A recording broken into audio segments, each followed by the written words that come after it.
పూర్తి చేయాలని లక్ష్యముగా పెట్టుకున్నాము. దీని ద్వారా సమీప ప్రదేశాల్లో నివసించే ప్రజలకు ప్రయాణ సమయము బాగా తగ్గుతుంది. ఈ ముఖ్యమైన ప్రాజెక్టుకు శంకుస్థాపన చేయడానికి మన గౌరవ లోకసభ సభ్యులు శ్రీ ఈటెల రాజేందర్ గారు మరియు శ్రీ మర్రి రాజశేఖర్ రెడ్డి గారు విచ్చేయడం మా భాగ్యముగా భావిస్తున్నాము. ఈ కార్యక్రమానికి విచ్చేసిన గౌరవ అతిథులకు మా హృదయపూర్వక కృతజ్ఞతలు. ఈ చారిత్రాత్మక కార్యక్రమమునకు హాజరైన ప్రతి ఒక్కరికి మరోసారి హార్దిక స్వాగతము తెలుపుతున్నాను. ధన్యవాదాలు. జై హింద్. ఇప్పుడు గౌరవ శాసనసభ సభ్యులు మల్కాజ్గిరి శ్రీ మర్రి రాజశేఖర రెడ్డి గారు సభను ఉద్దేశించి ప్రసంగిస్తారు. గౌరవ శాసనసభ సభ్యులు మల్కాజ్గిరి శ్రీ మర్రి రాజశేఖర రెడ్డి గారు.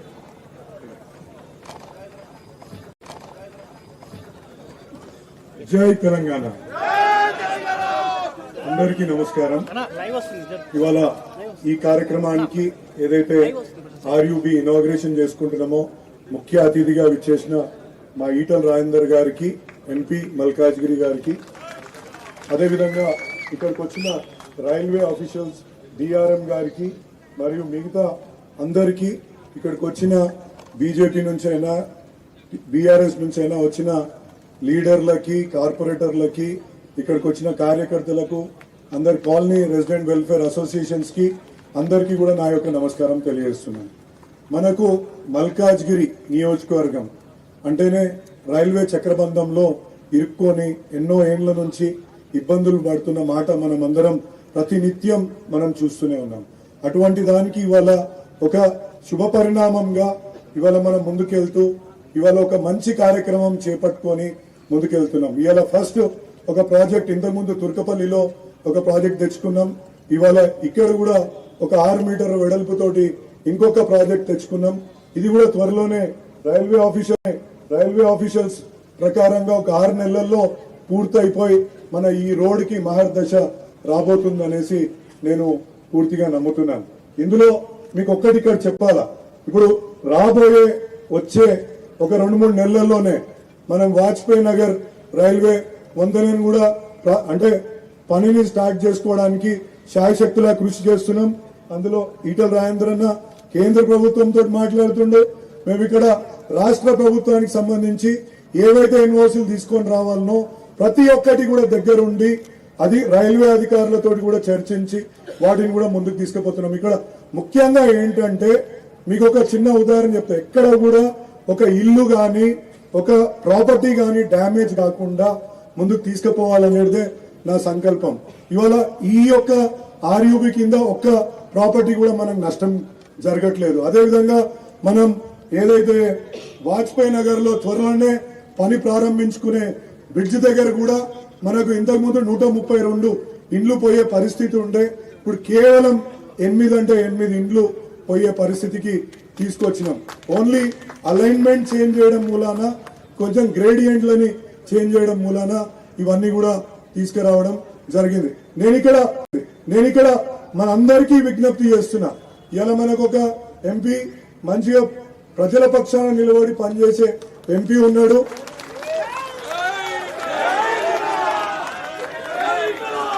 ఎప్పుడు అందుబాటులో ఉండే నేనున్నా. మీకు ఈ వచ్చే మూడేళ్లలో ఖచ్చితంగా మల్కాజ్గిరి అల్వాల్ ప్రాంతంలో ఎవరు కూడా లెవెల్ క్రాసింగ్ దగ్గర ఆగకుండా చూసుకునే బాధ్యత మాది అని ఈ సందర్భంగా మీ అందరికీ తెలియజేస్తున్నా.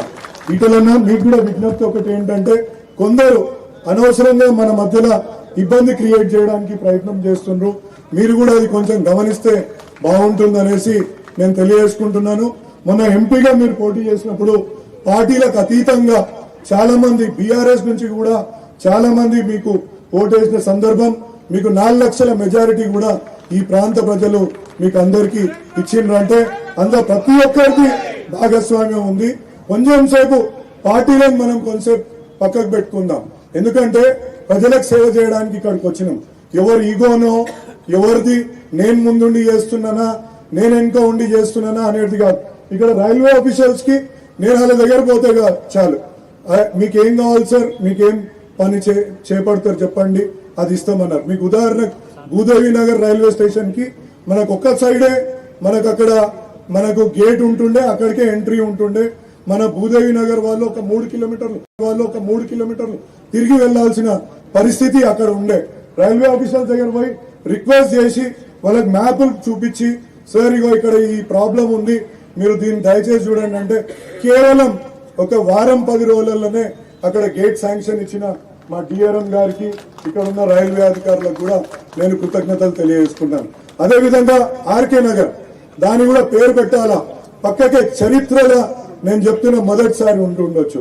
దయానంద్ నగర్ ఒక దిక్కు రైల్వే స్టేషన్ ఉంది, దాని పక్కకే ఆర్కే నగర్ అని మనం ఒక పేరు పెట్టాలంటే, అరే మీ స్టేట్ గవర్నమెంట్ ఒప్పుకుంటే నేను ఇస్తా అంటే హెచ్ఎండిఏ దగ్గరికి వెళ్ళడం, హెచ్ఎండిఏ దగ్గర ఒప్పించి మళ్ళీ అదే విధంగా ముఖ్యమంత్రి గారిని ఒప్పించి అవి తీసుకొచ్చి రైల్వే వాళ్ళకి ఇవ్వగానే ఇమ్మీడియట్లీ దాన్ని కూడా చేయడం జరిగింది. మన కొత్త బస్తీలో ఎప్పటి నుంచో మనకు అక్కడ నీట మునిగే కాలనీలు అనేకం ఉన్నాయి.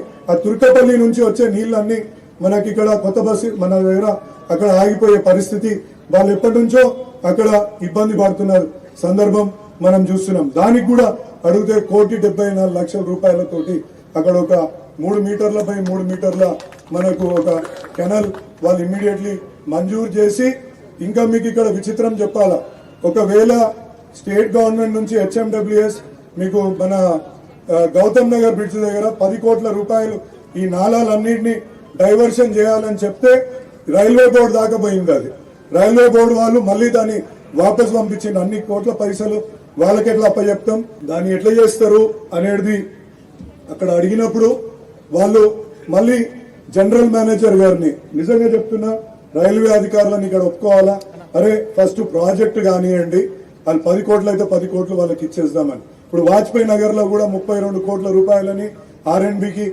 వాళ్ళు ఇవ్వడం కూడా జరిగింది. అక్కడ వాళ్ళు ఏ పనులు అయితే మన సైడ్ రోడ్ నిర్మించాలనుకున్నా, ఈ ఎలక్ట్రికల్ పనులు చేయించాలనుకున్నా, డ్రైనేజ్ పనులు చేయించుకోవాలనుకున్నా 32 కోట్లు ఆర్ఎండ్బికి అప్పచెప్పి అది కూడా అక్కడ ఇవ్వడం జరుగుతుంది. అంటే ఇక్కడ సక్రమంగా పనిని ముందుకు తీసుకుపోవాల్సిన అవసరం మా ఇద్దరి పైన ఉంది. మీరు ఒక్కటే ఇక్కడ ఆలోచించాలా, ఈడ ఇద్దరి మధ్యలో చిచ్చు పెట్టుకుంటే మన పనులే ఖరాబ్ అవుతాయి. దయచేసి మీరు గమనించుకోవాల్సిందిగా కోరుతున్నా మీకు. ఎందుకంటే ఇప్పుడు ఒక వారం కింద 10 రోజుల కింద బీజేపీ వాళ్ళు ఒక ప్రెస్ కాన్ఫరెన్స్ పెట్టి ఎమ్మెల్యే కంట్రిబ్యూషన్ ఏంటి అని అడుగుతారు. అంటే నేను కొట్లాడ పెట్టుకోనికి రాలే, మాకు ఈటలన్నా అంటే చాలా గౌరవం, తండ్రితో సమానం. ఇప్పుడు రాగానే ఆయన కాలు మొక్కే నేను పక్కకు కూర్చున్నా. అంటే కొందరు చిచ్చువేట కార్యక్రమాన్ని ఇక్కడ తెరలేపుతుండ్రు కాబట్టి దాన్ని గమనించాలి. ఎమ్మెల్యే కంట్రిబ్యూషన్ ఏంది అని అడుగుతారు వాళ్ళు. ఎమ్మెల్యే కంట్రిబ్యూషన్ ఎన్ఓసీలకు ఎవరు తిరిగిండ్రు, స్టేట్ గవర్నమెంట్ లో ఎన్ఓసీలకు కానీ వాళ్ళకి ఎంత ఫండ్ అవుతుంది కానీ, మన రెవెన్యూ డిపార్ట్మెంట్స్ తోటి ఎంత జాగబోతుంది, అలైన్మెంట్ కోసం కూడా వాళ్ళందరు అధికారులతోటి కూర్చొని సమన్వయపరిచి వాళ్ళకి ఒక్క ఇండ్లు పోకుండా జాగ్రత్తగా ముందుకు తీసుకుపోతున్నా గుర్తించాల్సిందిగా కోరుతున్నాను. అంతే, ఇక్కడ ఎవరికో మెడల్స్ వేయాలా మాకు అవసరం లేదు. ఇప్పుడు నాకు కానీ నాకంటే ఎక్కువ అనుభవజ్ఞుడు, మాకు బిజినెస్ లో ఒక మార్గదర్శకము, అదేవిధంగా పొలిటికల్ గా కూడా మేము ఆదర్శంగా తీసుకునే మాకు ఈటల రాజేంద్ర అన్న తోటి మాకేం ఇష్యూస్ కాదు. మనకు రామకృష్ణాపురం రైల్వే బ్రిడ్జ్ కట్టుకోవాలా, రాష్ట్ర ప్రభుత్వాన్ని కూడా దాన్ని ఒప్పించి ఒక 210 కోట్లతోటి ఆ ప్రాజెక్ట్ ని కూడా మనం ఇవాళ త్వరలోనే శంకుస్థాపన చేసుకుంటామనేసి మీకు తెలియజేసుకుంటాను. ఇదే కాకుండా మనకు మన డిఫెన్స్ వాళ్ళతోటి ప్రత్యేకంగా మన ఏఓసి సెంటర్ లో అనేక ఇబ్బందులు ఎదురవుతున్న మాట మీ అందరికి తెలుసు. మనం అక్కడ కూడా ఒకటి ఏఓసి రోడ్ ని ఆల్రెడీ టెండర్ ప్రాసెస్ కంప్లీట్ అయిపోయింది. ఆ టెండర్ ప్రాసెస్ ని కంప్లీట్ చేసుకుని అది కూడా త్వరలోనే దాని పనిని ప్రారంభించుకుంటాం. అక్కడ డిఫెన్స్ ఏరియాలో ఉన్న కొంతమంది ఒక 16 మంది డిఫెన్స్ ప్రాపర్టీలో ఉన్న 16 మందికి డబుల్ బెడ్రూమ్ల కోసం మొన్ననే ముఖ్యమంత్రి గారిని కలవడం జరిగింది. ముఖ్యమంత్రి గారికి వినతి పత్రం ఇవ్వగానే ఆయన కలెక్టర్ తోటి కూడా మాట్లాడి ఆ డిఫెన్స్ ల్యాండ్ లో ఉన్న వాళ్ళకి ఆ 16 డబుల్ బెడ్రూమ్లను కూడా ఇవ్వండి అని కూడా చెప్పడం జరిగింది. ఇదే కాకుండా మనం గౌతమ్ నగర్ లో ఒక 15 కోట్లతో ఒక రిజర్వాయర్ ని కూడా నీటి రిజర్వాయర్ ని తెచ్చుకుంటున్నాం. అంటే పని చేస్తా అంటే పార్టీలకు అతీతంగా ఎవరైనా డబ్బులు ఇస్తారని చెప్పడానికి మీ ముందు నేను ఇక్కడ నిలబడి చెప్తున్నాను. అంతేగాని ఇక్కడ వైమనుష్యాలు ఏదో ఇబ్బందులు ఇంకోటి ఏదో చేయాలనే ఉద్దేశం మాకెవరికి కూడా లేదు. కాబట్టి దయచేసి మంచి ఒక ఆలోచనతోటి ఫస్ట్ 3 ఏళ్ల తర్వాత ఎవడుంటాడో ఎవడు బీక్తాడో అవనికి తెలుసు. కానీ మనం ఈ 3 ఏళ్లలో మనం ఏం చేసినాం అనే దానికి మనం ఒకటి నిదర్శనంగా కొన్ని పనులను చేసి చూపించుకుంటే మనం రేపు ప్రజలు 10 కాలాల పాటు అరే గాయన ఉన్నప్పుడు ఎంపీగా ఉన్నప్పుడు ఎమ్మెల్యేగా ఉన్నప్పుడు ఈ పనులు అయినాయి అనేది తెలియజేస్తారు. కాబట్టి దయచేసి దాని ఒక్కదాని గురించే నేను పనిచేసాడు. లేకపోతే మాకు కూడా అన్ని రకాలుగా అన్ని వ్యవస్థలు ఉన్నాయి. ఏ రకంగా ఇబ్బందులు, ఏ రకంగా మంచిగా ఏ రకంగా పోవాలనేది కూడా మాకు కూడా విచక్షణ ఉంది. కాబట్టి ఇంకొకటి I request railway officials also. Yesterday I spoke to your CPRO, then all other officials, please maintain protocols. ఇప్పుడు గౌరవ ప్రధానమంత్రి, మనకు ఒక అద్భుతమైన ప్రధానమంత్రి మన దేశానికి ఉన్నాడు. అదేవిధంగా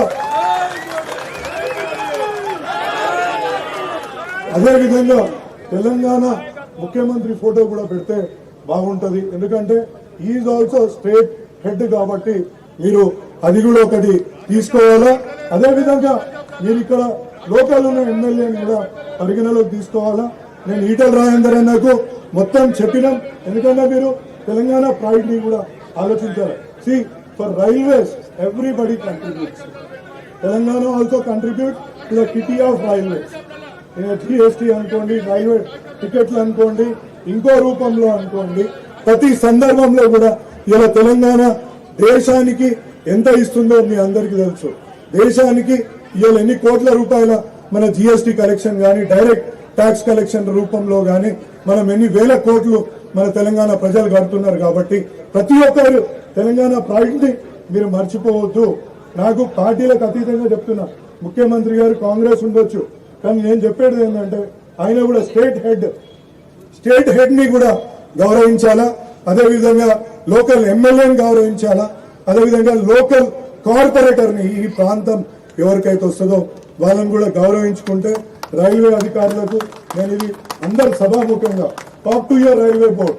సి దర్ ఈస్ అబ్సల్యూట్లీ నేను తెప్పించిన మీ సర్క్యులర్ ని ఏంది ప్రోటోకాల్స్ ఏ విధంగా ఉండాలా, రైల్వే అధికారులు ప్రోటోకాల్ ఏ విధంగా పాటించాలనే సర్క్యులర్ లో it is clearly mention. MP, MLA and corporator should be invited. Because నేను చాలా సందర్భాల్లో ప్రధానమంత్రి కార్యక్రమాలలో కూడా నేను చూస్తుంటాను, ఆయన లోకల్ సర్పంచ్ కూడా అక్కడ కూర్చోబెట్టుకుంటాడు ఆయన పక్కకి. అది ఆయన గౌరవం అని నాకు కూడా తెలుసు.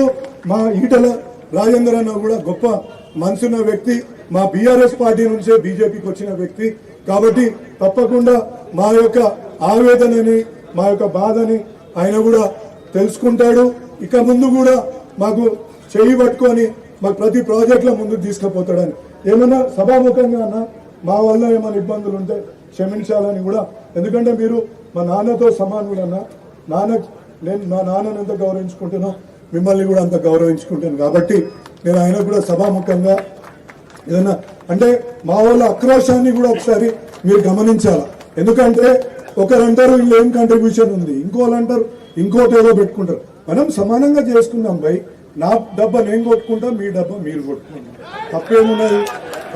ఇప్పుడు ఎవరు చేస్తుండ్రు అనేది కంటికి స్పష్టంగా కనిపిస్తున్నప్పుడు మీరు నాయకులది అదేవిధంగా కార్యకర్తలది ఆక్రోశాన్ని ఒకసారి గమనించారు. ఎందుకంటే ఇది వన్ ఆఫ్ ఇన్సిడెంట్ కాదు, ఇది రిపీటెడ్ గా జరుగుతున్నప్పుడు మా మధ్యలో విభేదాలు వచ్చే అవకాశం ఉంటుంది. కాబట్టి మీకు ఇది ఒక రిక్వెస్ట్. ఇక్కడ ఉన్న ప్రతి ఒక్క ఇయ్యాలేందో మా అన్న, మా పెద్దన్న నా మీదకి ఎగురుతున్నాడు. నేను చిన్నప్పటి నుంచి ఒక ఫ్రెండ్ ఉండే అట్లా. నేను మనకు ఇక్కడ ఇష్యూ కాదన్న, మన మధ్యలో కాదు. ఓకే ఇప్పుడు మళ్ళీ మాట్లాడుతున్నాను. నేను అనేది ఒకటే, ఇప్పుడు మనం ఇది దూరం పెంచుకుందామా మల్కాజ్గిరిని డెవలప్ చేసుకుందామా అనేది ఒక్కసారి ఆలోచించుకోండి. అంటే ఒక రైల్వే ప్రాజెక్ట్ మీరు ఒక్కటి దయచేసి గమనిస్తే, ఒక రైల్వే ప్రాజెక్ట్ చేయాలంటే దాంట్లో ఎన్నో సమన్వయం చేసుకోవాల్సిన అవసరం ఉంటుంది. అందులో MP అవసరం, MLA అవసరం, స్థానిక అధికారులు అవసరం, కేంద్ర అధికారులు అవసరం.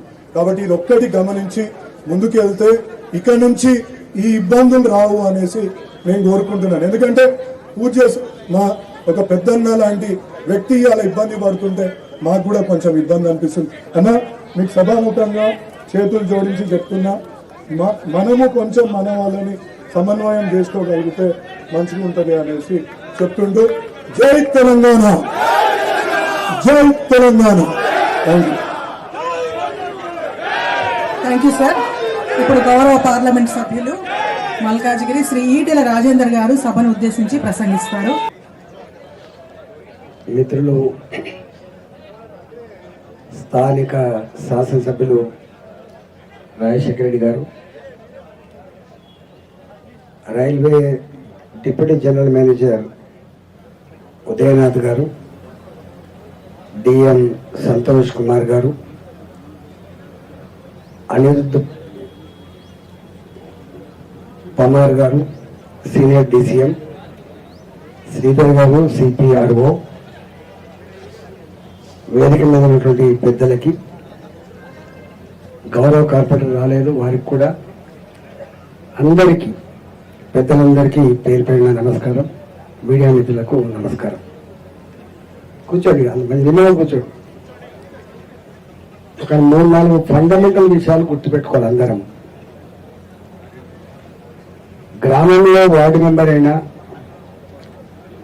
లేదా ఎమ్మెల్యేకైనా ఎంపీకైనా వస్తలేదా?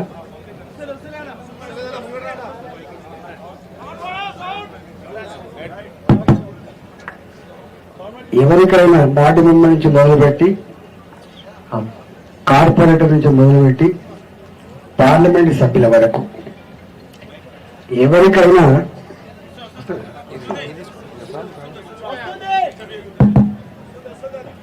అందరికీ ఓట్లు వేసి గెలిపించేది ప్రజలు మాత్రమే.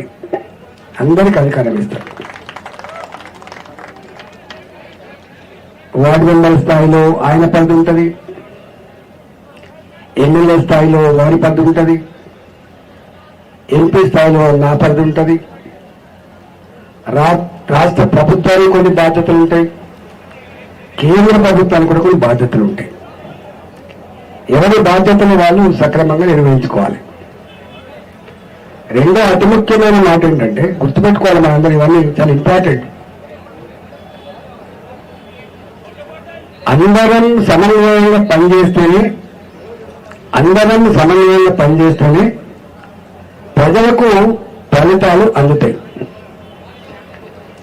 నేను ఇక్కడ కార్పొరేటర్ ఉంటారు, జిహెచ్ఎంసీ నుంచి కొట్లాడి డబ్బులు తీసుకొస్తాడు. ఎమ్మెల్యే గారు ఉంటారు, రాష్ట్ర ప్రభుత్వం నుంచి కొట్లాడి డబ్బులు తీసుకొస్తాడు. నేను ఎంపీగా ఉంటా, నేను కేంద్ర ప్రభుత్వం దగ్గర దాంట్లో కొట్లాడి డబ్బులు తీసుకొస్తాను. మేము ఎవరైనా డబ్బులు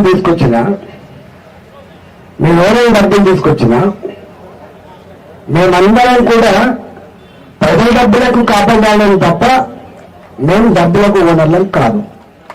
ఈ భావన తప్పకుండా ఉండాలి. రాజశేఖర గారు తీసుకొచ్చినా, నేను తీసుకొచ్చినా అక్కడ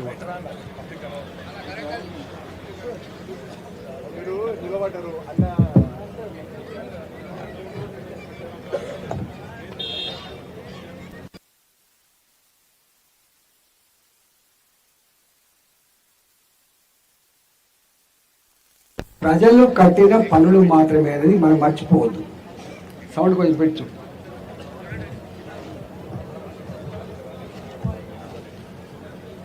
మూడో మాట ఏంటంటే, ఈ వాస్తవంగా రైల్వే ప్రాజెక్టులు ఈ మధ్యకాలంలో మనం చూస్తా ఉన్నాం.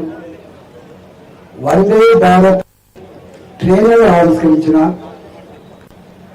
అమృత్ స్టేషన్లు ఆవిష్కరించిన, ఆర్ఓబీలను ఆవిష్కరించిన, 100, 150, 200 ఒకేసారి ఇనాగరేట్ చేస్తున్నారు. మీకు తెలుసు.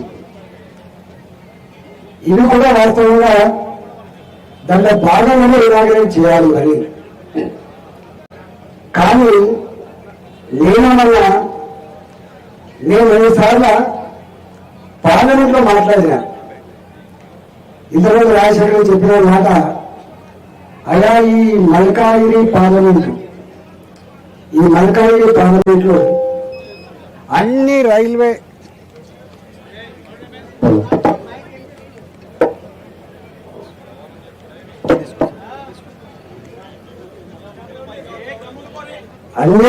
లైన్లు, ఇది రైల్వే లైన్ల అల్లిక నియోజకవర్గం. ఇది ఒక రకంగా గర్వపడతాను,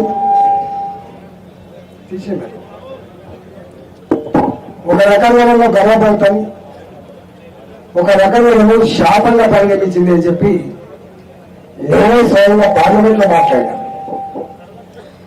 సికింద్రాబాద్ రైల్వే స్టేషన్ ఇలానే వస్తుంది, ఇవాళ సౌత్ సెంట్రల్ రైల్వే ఆఫీస్ ఇలానే వస్తుంది, వరంగల్ పోయాలని ఇట్లే పోతుంది, నిజామాబాద్ పోయి ఇట్లే పోతుంది, హైదరాబాద్ పోయి ఇట్లే పోతుంది, బాంబే పోయి సదర్నాబాద్ ఇట్లే పోతుంది.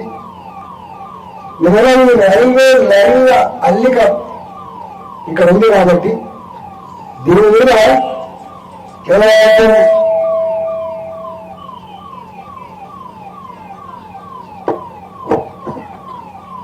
పోతుందా అవుతుందా?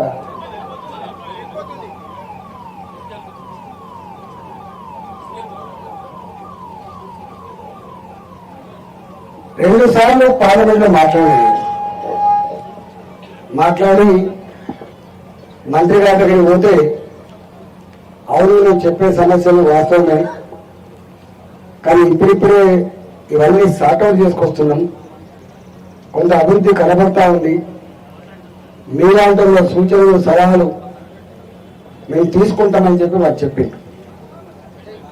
నేను వచ్చి ఈ రైల్వే డిపార్ట్మెంట్లో ఒక 3 మీటింగ్ పెట్టిన జీఎం గారితో, నేనే స్వయంగా 3 మీటింగ్ పెట్టినా. పెద్ద వారు చెప్పిన అంశాలు ఏంటంటే, రాష్ట్ర ప్రభుత్వం తన కాంట్రిబ్యూషన్ ఇస్తే తప్ప, రాష్ట్ర ప్రభుత్వం ల్యాండ్ అక్వైరీ చేసి ఇస్తే తప్ప మేము ప్రాజెక్టులు పూర్తి చేయలేమని చెప్పిండు.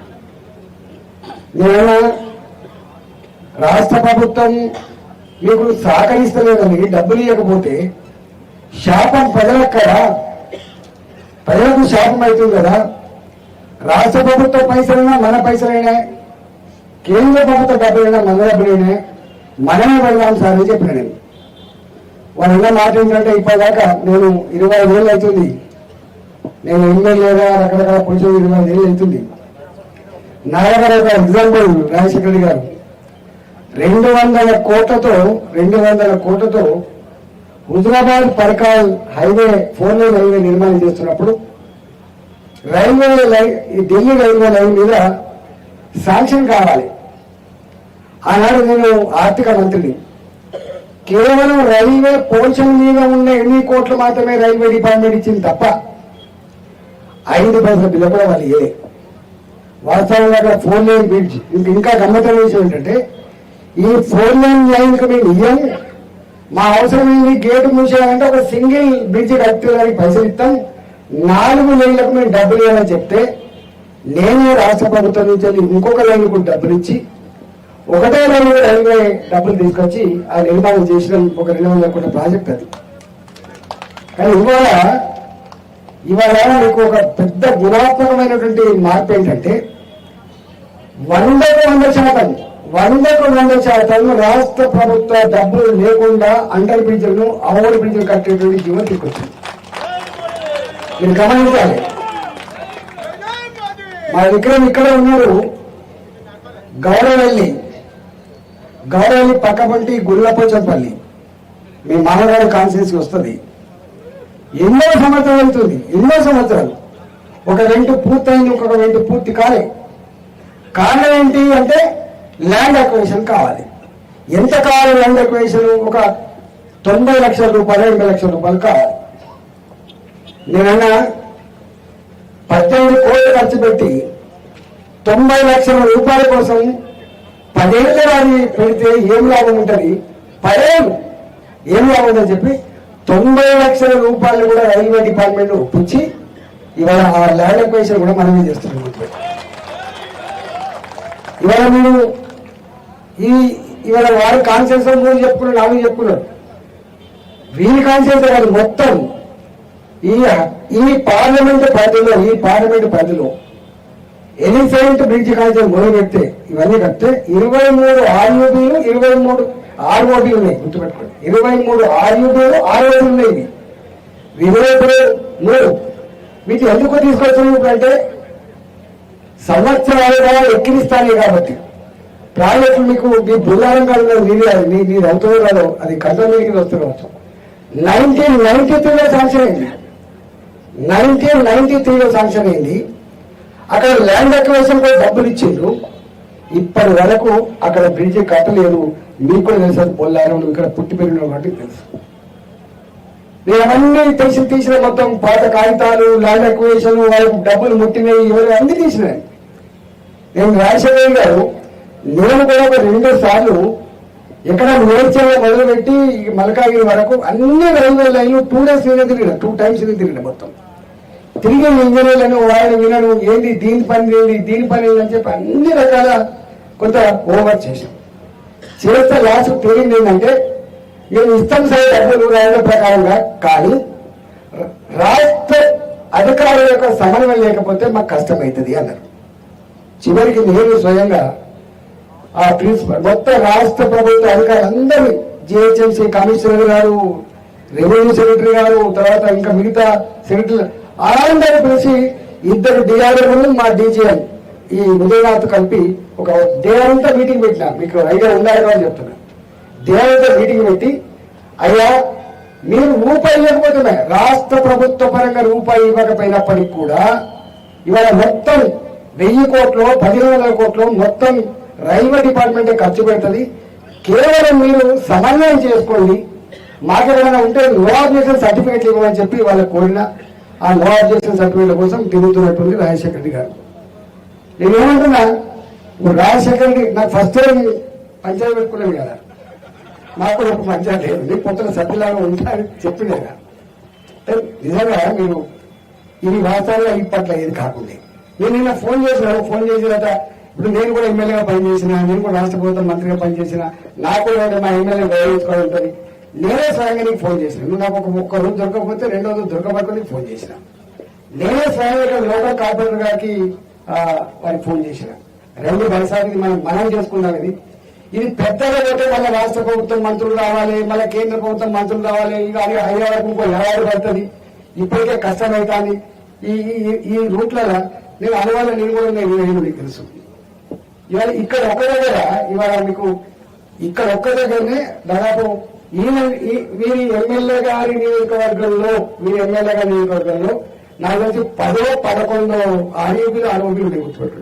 నాట్ ఓన్లీ 3, 10-11 ఒక్క దగ్గరనే. ఒక రైల్వే స్టేషన్ కూడా ప్రతిపాదన ఉన్నది. ఒకటి ఇక్కడ మదర్ ప్రతిపాదన ఉన్నది, ఒకటేమో లేవల బాగా ఒక ప్రతిపాదన ఉంది, ఇక్కడ వీరికాయ దగ్గర ఇంకో ప్రతిపాదన ఉంది. అంటే డిపార్ట్మెంట్, రైల్వే డిపార్ట్మెంట్ ఎంత ప్రొయాక్టివ్ గా ఉండదో ఒక చిన్న ఎగ్జాంపుల్ చెప్తా. ఎంఎంటీఎస్ రైల్వే లైన్ ఉన్నది, మీకు తెలియాలి. అంటే తెలిస్తే మనకు అవగాహన ఉంటే అర్థమవుతుంది. ఎంఎంటీఎస్ రైల్వే లైన్కి 40% రాష్ట్ర ప్రభుత్వం కాంట్రిబ్యూషన్ ఇవ్వాలి. కానీ ఒక్క రూపాయి ఇవ్వకపోయినా కూడా, 1043 కోట్లు, 1043 కోట్ల రూపాయలు రైల్వే డిపార్ట్మెంట్ ఖర్చు పెట్టి ఎంఎంటీఎస్ పూర్తి చేసిందంటే మీరు అర్థం చేసుకోండి ఎంత ప్రాజెక్ట్ ఉంది. గవర్నమెంట్ నువ్వు మోడీ గారి గురించి గొప్ప మాట చెప్పినావు. ఎస్, చేసిన వాళ్ళని కోరుతాను, తప్పకుండా గౌరవిస్తాను. ఎందుకంటే నేను స్వయంగా నీకు తెలుసు, నాకు తెలుసు. కాచిగూడ రైల్వే స్టేషన్ ఏముండే, నాంపల్లి రైల్వే స్టేషన్ ఏముండే, సికింద్రాబాద్ రైల్వే స్టేషన్ ఏముండే, చెన్నైపేట రైల్వే స్టేషన్ ఏముండే. ఇవాళ ఆయన బ్రిటిష్ వాళ్ళు కట్టినది లేకపోతే నిజాం సర్కార్ కట్టినా కదా. ఒక్క రైల్వే స్టేషన్ మనం వచ్చినప్పుడు కట్టామా? గత 5 కోట్లు 3 కోట్లు సాధ్యం చేస్తే ఈ సులభమైన రైతు పేడానికి పనిచేస్తుంది తప్ప అసలు రైల్వే స్టేషన్ పొడి ఉండేదంటే కంపే వాసన ఉండే. రైల్వే స్టేషన్ లో ఉండాలంటే పందికొక్కలు, దోళలు, ఈగలు మొత్తం డ్రైవర్ అంతా అక్కడనే ఉండేది. ఇవాళ ఎక్కడ కూడా ఇవాళ ఎంత ప్రొయాక్ట్ గా ఉంది గవర్నమెంట్ అంటే 220 కోట్ల రూపాయలతో సికింద్రాబాద్ రైల్వే స్టేషన్ మార్గదర్శనం 450 కోట్ల రూపాయలతో 450 కోట్ల రూపాయలతో చెన్నపల్లి రైల్వే స్టేషన్ కట్టి ఆవిష్కరించినాం. 450 కోట్ల రూపాయలు పెట్టి కాశ్మీర్ రైల్వే స్టేషన్, ఒక 350 కోట్ల రూపాయలు పెట్టి నాంపల్లి రైల్వే స్టేషన్. అంటే ఒక 2,000 కోట్ల రూపాయలు కేవలం 4 రైల్వే స్టేషన్ల మీద హైదరాబాద్ ఒక దగ్గర ఖర్చు పెట్టినటువంటి స్థాయికి వచ్చిందంటే అర్థం చేసుకోవచ్చు. ఇంకా గొప్పతనం ఏంటంటే ప్రభుత్వం విలువ 79 సంవత్సరాలు అవుతుంది. 1947 2026 ఇవాళ మనం చూస్తా ఉన్నాం. సీన్ చేంజెస్ మా దగ్గర ఎంఎన్టీఎస్ మాత్రమే కాకుండా మొన్ననే ఒక రివ్యూ మీటింగ్ పెట్టి చెప్పినా నేను, ఈ ఎంఎన్టీఎస్ వేసినా 1,500 కోట్ల రూపాయలు ఖర్చయినా కానీ జనం పోతున్నారని చెప్పి మళ్ళీ నేనే మొత్తం దీన్ని సర్వే చేసి రేపు ఎంఎన్టీఎస్ రైల్వే లైన్ల మీద రైలు నడవాలని ఒక పథకాన్ని కూడా పెట్టినా తప్పకుండా అది కూడా చేసి పెడతా అని చెప్పి మనం చేస్తున్నాం. ఏమంటున్నా ఇవాళ ఉంటాను నువ్వు ఫోన్ చేసిన తర్వాత నేను అడిగిన రైల్వే డిపార్ట్మెంట్ ఏంటంటే సార్ శిలాపథకాల మీద తప్పకుండా ఎంపీ గారి పేరు ఉంటుంది, ఎమ్మెల్యే గారి పేరు ఉంటుంది, కార్పొరేటర్ పేరు ఉంటుంది సార్. కానీ నేను పెట్టేదని బ్యానర్ మాత్రం మా మోడీ గారి ఫోటో మాత్రమే ఉంటుంది, ఎవరి ఫోటో ఉండదని చెప్పాను. నేనైనా మాకు ఫోటో పంచాలి లేదని చెప్పాను. నేను మాకు ఫోటోలు లేకపోతేనే మాకు పేరు లేకపోతేనే కానీ మా కళ్ళు కాకపోవడం కాడినటువంటి రైల్వే బ్రిడ్జ్ తొందరగా స్టార్ట్ కావాలి. అక్కడ ఉన్న ఎడబడుకు పోవాలి. ఇవాళ అందువల్ల నేను ఏమంటున్నా,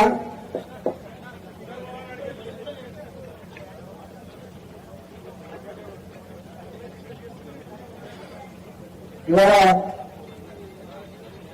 అనేక సమస్యలు ఉన్నాయి. రాజశేఖర్ ఒక గొప్ప మాట చెప్పిండు, అయితే ఒక ఆబ్జెక్షనబుల్ మాట మాట్లాడిండు. 3 ఏళ్ళకు ఉంటాడో పీక్తాడంటే ఆబ్జెక్షనబుల్ వాడి కాదు వాడగాని మనిషికి ఈ మొత్తం మల్కాగిరిలో 4.5 లక్షలు 5 లక్షల ఓట్లుంటాయి. ఒక్కడే ఎమ్మెల్యే అవుతారు, 2 ఎమ్మెల్యే కాదు. ఈ ఒక్క మల్కాయి నియోజకవర్గంలో 2 IAS ఆఫీసర్లు కావచ్చు, 10 మంది IPS ఆఫీసర్లు కావచ్చు, కానీ ఎమ్మెల్యే మాత్రం ఒకటే అవుతాడు. మల్కాయి పార్లమెంట్ ఒకటే ఎంపీ అవుతాడు. అంటే అంత గొప్ప గౌరవాన్ని, అంత గొప్ప బాధ్యతను మనకు కథ పెట్టింది వాళ్ళు. ఇది మనకు కొనుక్కుంటూ వచ్చేది కాదు ఈ పదవి, ప్రజలు ఓట్లేసి నమ్మకంతో గెలిపించే వచ్చే పదవి. కాబట్టి తప్పకుండా దేశంలో ఎవరైనా గొప్ప ప్రధానమంత్రి అంటే చరిత్ర చెప్తారు, ఎవరైనా మల్కాయిలో గొప్ప ఎమ్మెల్యే అంటే చరిత్ర చెప్తారు, ఎవరైనా గొప్ప మల్కాయి ఎంపీ అంటే చరిత్ర చెప్తారు. కాబట్టి డెఫినెట్ గా మనిషి మనం పనిచేసేది ఒకటే దానికోసం పనిచేస్తాం. 4 పనులు చేయించి ప్రజల ప్రేమను పొంది ప్రజల చేత శబాష్ అనిపించుకుంటున్న లీడర్ కాబట్టి నేను ఒక స్టేట్మెంట్ ఇచ్చిన చూస్తే చూడెప్పుడైనా ఇట్లా ఎక్కడో నాది సోషల్ మీడియా ఉండకపోతుంది. ఈ మధ్య కాలంలో కొంచెం స్టార్ట్ చేసుకున్నా. నాకు అంత ప్రాసెస్ లేదు, జనరేషన్ గ్యాప్ నేను ఎప్పుడు మాతో కొట్టాలి అనుకుంటా. ఈ స్లోగన్స్ ఇవ్వద్దు, ఈ ఫ్లెక్సీల మీద ఫోటోలు అనే దానికి పోటీ పడద్దు, లేకపోతే ఈ సోషల్ మీడియా చూసి మోసిపోవద్దు. ప్రజలు ఎంత కనెక్ట్ అవుతారంటే ఇవాళ అంటే టీవీ ఉంది, సోషల్ మీడియా ఉంది. 1977లో 1970 ఏ టీవీ ఉన్నాయా, సెల్ ఫోన్ ఉన్నాయా, సోషల్ మీడియా ఉందా? కానీ ఎమర్జెన్సీకి వ్యతిరేకంగా ఆనాడు ఓట్లు పడితే జైల్లో కూడా 5 లక్షల ఓట్లతో గెలిపించారు. అంటే తెలియపతి ప్రజలు కశ్మీర్ నుంచి మొదలుపెట్టి కన్యాకుమారి వరకు, ఇవాళ కచ్ నుంచి మొదలుపెట్టి అరుణాచల్ ప్రదేశ్ వరకు దేశమంతా ఒకటే రకంగా అనుకుంటారు. ఒక రోజు ముందో ఒక రోజు వెనుకనే ఉంటుంది తప్ప మనం ఎప్పుడు అనుకోవద్దు ఎవరేం పని చేస్తుందో. మనకు 2 కళ్ళు ఉంటాయి, కానీ ప్రజలకు మాత్రం లక్షల కళ్ళు ఉంటాయి. అన్ని చూస్తాం, గుర్తుపెట్టుకోండి. మనం ఎక్కడ అయ్యో నా దాడం లేదు కదా, నా పోస్టులు లేదు కదా, నా పేరు పోలేదు అని చెప్పి ప్రజల గుండెల్లో ఉంటాం, గుర్తుపెట్టుకోండి. ప్రజలు ఎప్పుడు కూడా గుండెలో పెట్టుకుంటారు. ఇవాళ కొట్లాడుతుంది, నీకు తెలుసు. ఇవాళ కొట్లాడితే నేను ఇక్కడ పోతే నాకు 100 ఫోన్లు వచ్చినాయి.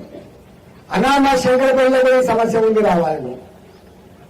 అనా మా ఇంకో ప్రాంతంలో ఉంది, సమస్య రావాలి. అనా మా గడకేశ్వర్లో ఉంది, సమస్య రావాలి. అంటే అర్థం ఇవాళ రేపు మొత్తం తెలుస్తుంది. కాబట్టి మనం ఎక్కడ దీనికోసం పోటీ పడాల్సక్కలేదు. రాజశేఖర రెడ్డి, నీవు నీ కార్యకర్తలు ఎక్కడ ఇబ్బంది పడాల్సిన అంతకన్నా కూడా లేదు.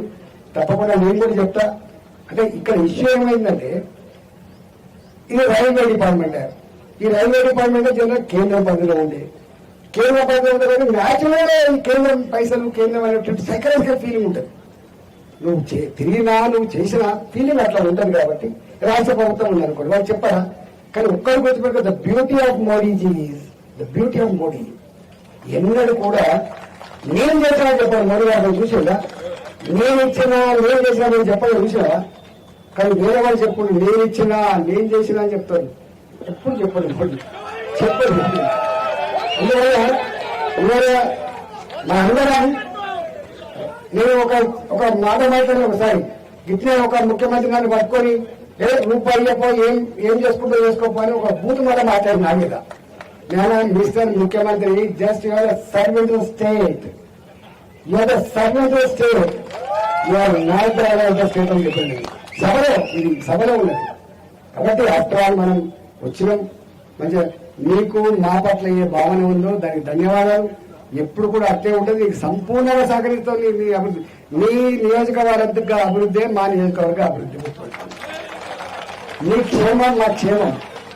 నీకు మంచి పేరు వస్తే తప్పకుండా నాకు ఇంత మంచి పేరు వస్తుంది. నువ్వు మంచిగా పని చేస్తే నాకు కూడా ఇంత బలం తగ్గుతుంది. కాబట్టి డెఫినెట్ గా ఈ ఉంటే చిన్న చిన్న వాళ్ళు అట్లా ఇట్లా ఎక్కిస్తారు దీంతో అయ్యేది కాదు పోయేది కాదు. కానీ మనకి చాలా బ్రాడ్గా ఉండాలి. బ్రాడ్గా చేసుకుందాం. నేను మళ్ళీ ఇప్పుడు 3 నెలలు నీకు తెలియదు. నేను మొన్న ఢిల్లీకి పోయి అయ్యా శంకర్ వేడుకుంటాడు శ్రీనాథుడు. మీ పద్యం ఎప్పుడైనా మీ సార్ చెప్తాడు. శ్రీనాథుడు వేడుకుంటాడు. మొత్తం కరువు కాటకాలతో ఉంటే ఉండదు. మొత్తం పల్నాడు ప్రాంతం అంటే కూడా శ్రీనాథుడు ఆ ప్రాంతాన్ని అంతా పర్యటిస్తున్నప్పుడు కరువు కాటకాలతో చచ్చిపోతున్నాడు. ఆ శ్రీనాథుడు వేడుకుంటాడు. శ్రీనాథుడు ఏం వేడుకుంటాడంటే అయ్యా శంకరుడా గంగ వదిలిపెట్టవా అంటాడు. గంగా వదిలిపెట్టవా భూమికి, మాకు ఇంత వర్షాలు కుడితే పంటలు పండించుకొని బతామని చెప్పి శ్రీనాథుడు వేడుకుంటాడు. నేను కూడా ఏం వేడుకున్నాను తెలుసా, అయ్యా మీరు చాలా డైనమిక్ మినిస్టర్ గారు, మా అశ్విని వైష్ణవ్ గారు చాలా డైనమిక్ మినిస్టర్ గారు. మీరు ఎప్పుడు రావాలి, మీరు ఎప్పుడు కొబ్బరిగా కొట్టాలి, మా ఎల్ఐసి ఎప్పుడు కావాలి, మీకు దండం పెడతా. ఇప్పటికే 10 ఏళ్ళు అవుతాను. 10 ఏళ్ళు అవుతుంటే ఫస్ట్ టైం నాకు పర్మిషన్ ఇచ్చింది. ఆ పర్మిషన్ కూడా ఇది 3 రోజులు ఇవ్వాలి. ఇవాళ 3 పెట్టేది వాస్తవంగా. వాళ్ళు ఏమన్నా 3 1 రోజు పెట్టారు సార్ అని చెప్పిండు. ఇంకొక 3-4 రోజుల గ్యాప్ తోటి వినాయక నగరంలో పెట్టుకుందాం.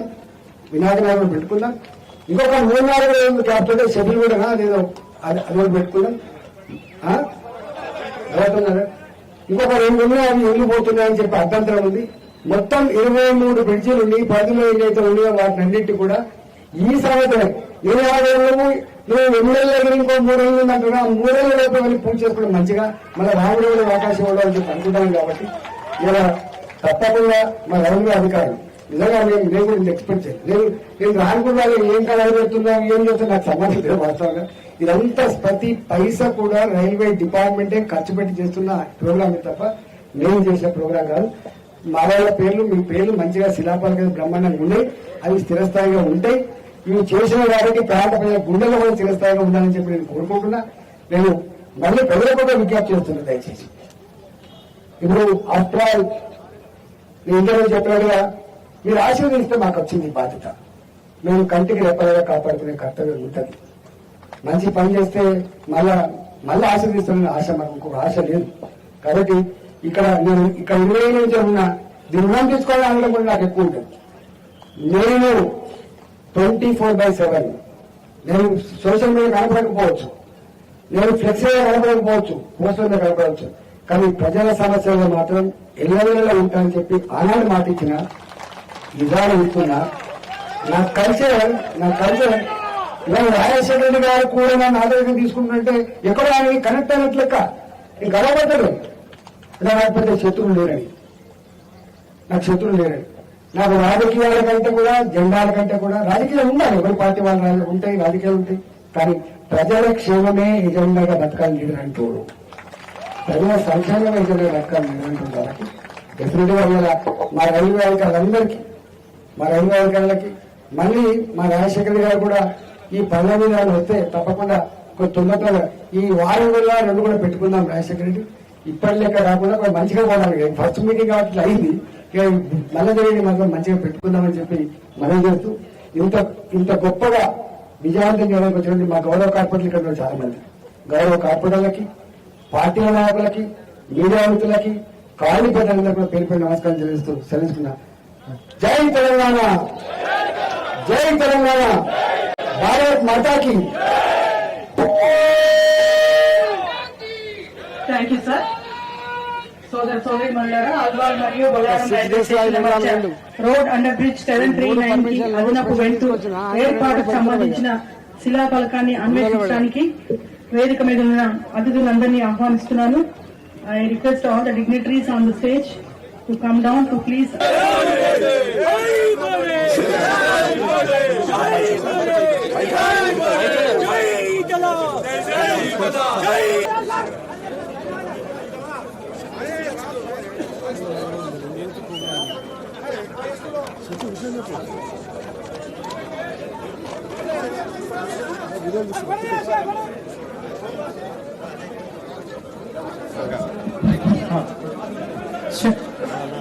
సోదరి మల్లారా, నేటి ఈ కార్యక్రమాన్ని జాతీయ గీతం ఆలపిస్తూ మనం ముగిస్తాము. దయచేసి అందరూ గమనించవలసిందిగా కోరుతున్నాము. జాతీయ గీతంతో ఈనాటి కార్యక్రమాన్ని మనం ముగిస్తాము. Thank you.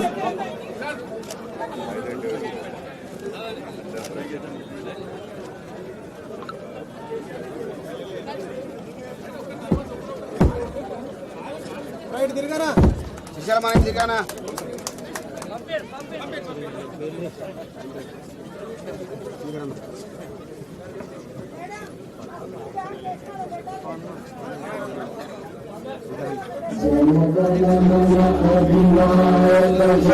भारत भाग्य विधाता पंजाब सिंधु गुजरात मराठा द्राविड़ उत्कल गंगा इंद्र हिमाचल यमुना गंगा उच्चल जयति तरंगा तब शुभ नामे जागे तब शुभ आशीष मागे गाहे तब जय गाथा जय गण मंगल गायक जय हे भारत भाग्य विधाता।